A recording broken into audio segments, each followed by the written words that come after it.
حضرت ابن الجوزی رحمۃ اللہ علیہ فرماتے ہیں کہ ایک درویش تھے، حضرت ابو ہاشم ان کا نام تھا۔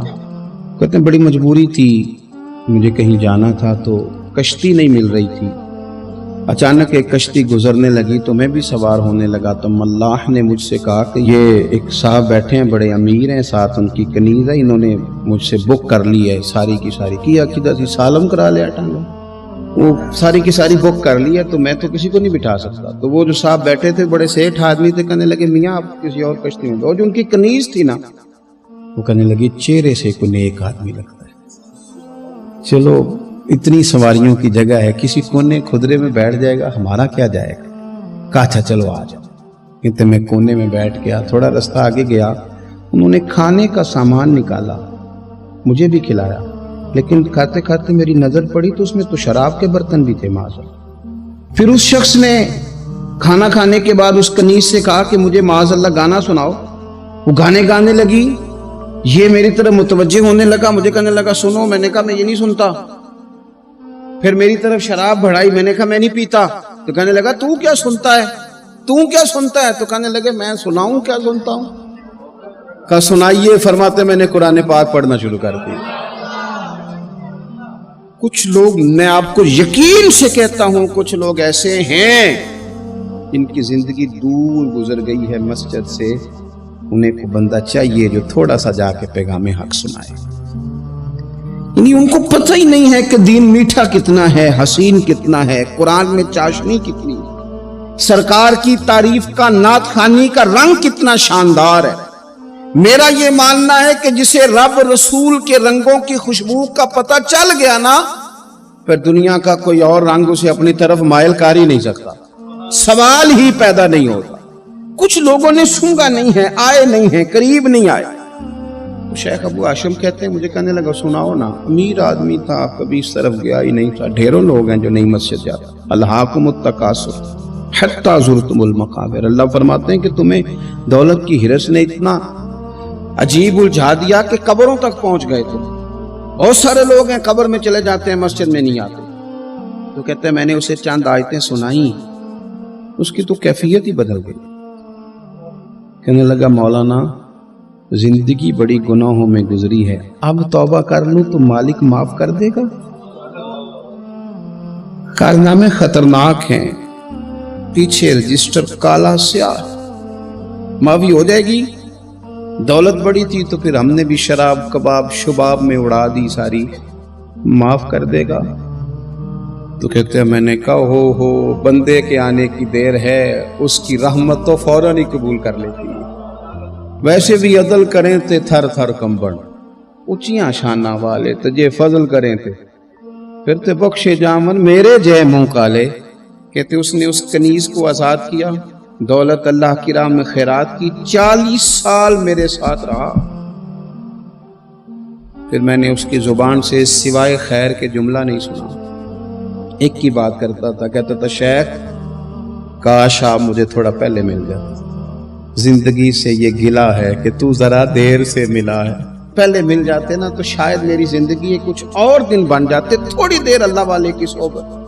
آپ فرماتے ہیں پھر وہ 40 سال کے بعد میرے سامنے انتقال ہوا، میں نے ہی دفن کیا، میں نے ہی قبر میں اتارا، جنازے کا اہتمام بھی میں نے ہی کیا۔ میرا یار تھا، دل لگ گیا تھا، پیار ہو گیا، میں پریشان رہتا۔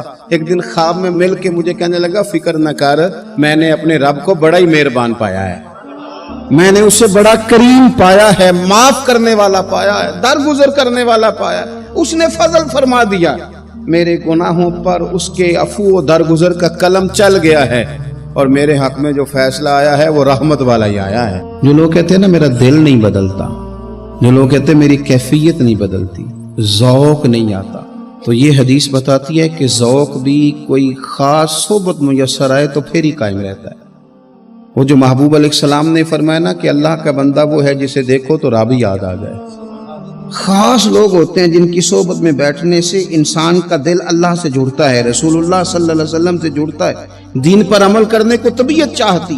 ایسے لوگوں کی صحبت کتنی مفید ہے وہ ہمیں اس حدیث سے عکس کرنا ہے۔ حضرت حنظلہ رضی اللہ تعالیٰ عنہ اور مرکز وفا اور اس امت کے ادب اور عشق میں استاد حضرت ابو بکر صدیق رضی اللہ تعالیٰ عنہ، یہ دونوں حضور کی بارگاہ میں گئے، انداز کا اختیار کیا، کہنے لگے یا رسول اللہ صلی اللہ علیہ وسلم، ہمارے دل کی تو کیفیات دو قسم کی ہیں۔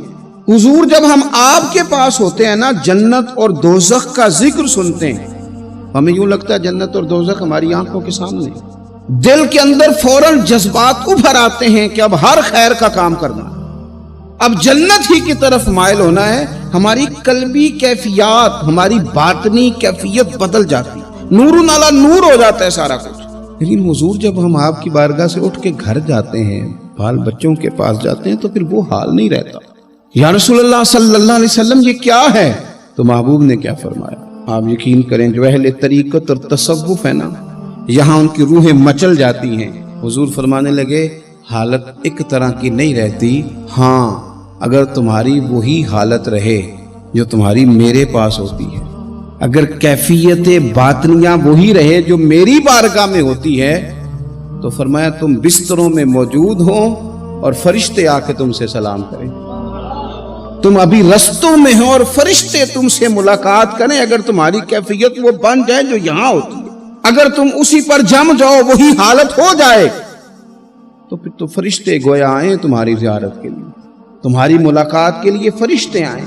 اگر کیفیات بدل جائیں کسی اللہ کے بندے کی بارگاہ میں بیٹھ کر، تو پھر اس کیفیت کو برقرار رکھنے کی کوشش کی جائے، اگرچہ حضور نے فرما دیا کہ کیفیات ایک جیسی نہیں رہتی۔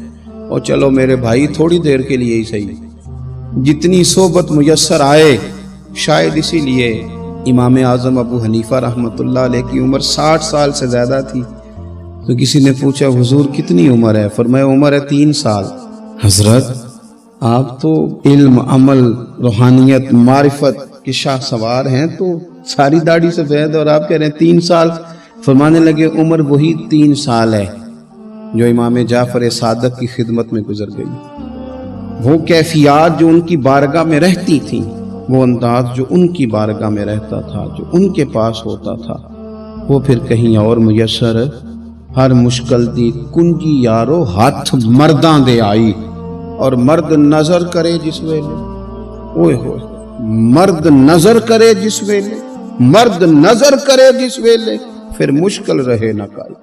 وہ جو کیفیات ہے نا اس وقت کی، ان کو رب کا بندہ ملے اور انسان اس کی صحبت میں بیٹھ کے اپنے رب کو یاد کرے، رسول کریم کی محبت میں مچلے، تو پھر وہ لمحے اتنے قیمتی ہیں کہ وہ زندگی سنوارنے کے لیے کافی ہو سکتے ہیں۔ ایک صحابی تھے، نبی پاک صلی اللہ علیہ وسلم ایک جہاد پہ گئے تو وہ صحابی آئے، کالا کلوٹا رنگ، اور کچھ بیمار تھے تو جسم سے بدبو بھی آتی تھی، میرا روپ بھی نہیں تے میرا رنگ بھی نہیں، مینو یار منان دا ٹنگ بھی نہیں۔ بکریاں چرایا کرتے تھے، تو کسی نے کہا کہ وہ محبوب آئے ہوئے ہیں جو اعلان نبوت کرتے ہیں، تو کہتے میں اپنی بکریاں لے کے اس طرف آ گیا جہاں محبوب تھے۔ جب میں پہنچا تو اللہ کے رسول ایک چھوٹے سی پہاڑی تھی اس پہ بیٹھے تھے، میں دور کھڑا ہو گیا، میں نے کہا آپ ہیں وہ جو کہتے ہیں میں اللہ کا رسول ہوں؟ تو کہتے ہیں محبوب نے فرمایا دور کیوں کھڑے ہو، نیڑے آؤ میں بتاتا ہوں میں ہی اللہ کا رسول ہوں۔ تو کہتے ہیں میں نے کہا نہیں، میرے جسم سے بدبو آتی ہے، مجھے تو میرے اپنے پاس نہیں بٹھاتے،